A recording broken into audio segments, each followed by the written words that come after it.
Hi friends, இன்றைக்கி எபிசோடில் வெளியே கெத்தாக ஃபவரை காட்டின அந்த பையன் உள்ளே போய் விஜய் காலில் விழுந்து பம்மறாரு. என்னை விட்டுடுனா, நான் தான் தப்பு பண்ணிட்டேன், நல்லா பேசியிருந்தேன் நர்மதா என்கிட்ட பேசாததுனால இது போல் ஃபோட்டோ எடிட் பண்ணி அவளை பிளாக்மெயில் பண்ணி லவ் பண்ண வைக்கலான்னு சொன்னதை இந்த இடத்துல விஜய் சொல்கிறாரு.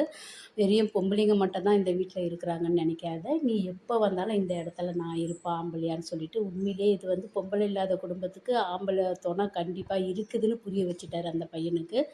இந்த இடத்துல ரொம்ப நல்லா இருந்தது. வெளியே வந்தால் இந்த பையன் சாரி கேட்குறான் எல்லாருக்கிட்டேயும்.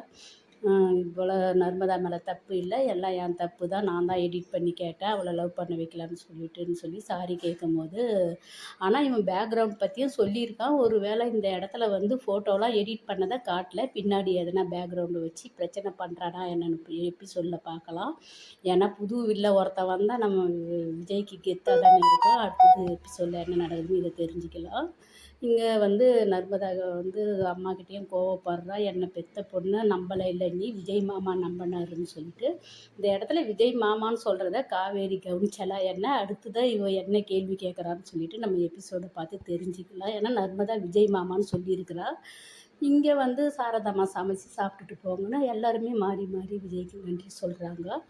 இந்த இடத்துலையும் வந்து நம்ம காவேரி வெளியே இருந்து இதெல்லாம் கேட்டிருக்கும்போது ஒரு பரிதாபமாக முகத்தை வச்சுக்கின்னு ஒரு ஃபீலிங் காட்டுறா. இந்த ஃபீலிங் வந்து விஜயை நம்புகிற போலேயே இருக்குது. கண்டிப்பாக விஜய் மேலே ஒரு லவ் வர காரணமாக இருக்கும்னு நினைக்கிறேன். இங்கே யாழினியும் அம்மாவும் கல்யாண ஃபோட்டோவெலாம் எடுத்து பார்த்துக்கின்னு இருக்காங்க. இந்த ஃபோட்டோவை பற்றி யாழினி வந்து அவங்க சித்திக்கிட்ட சொல்லுவாளா என்னன்னு தெரியல. ஏன்னா உங்கள போலேயே இருக்கிறாங்க அம்மாவோட அம்மான்னு சொல்லும்போது கண்டிப்பாக இவள் ஃபோட்டோவை தேடி போய் பார்க்கலாம். ஏன்னா ஏற்கனவே டைரியும் இவள் கையில் இருக்குது. அடுத்தது எபிசோடில் என்ன நடக்குதுன்னு பார்க்கலாம். Bye by.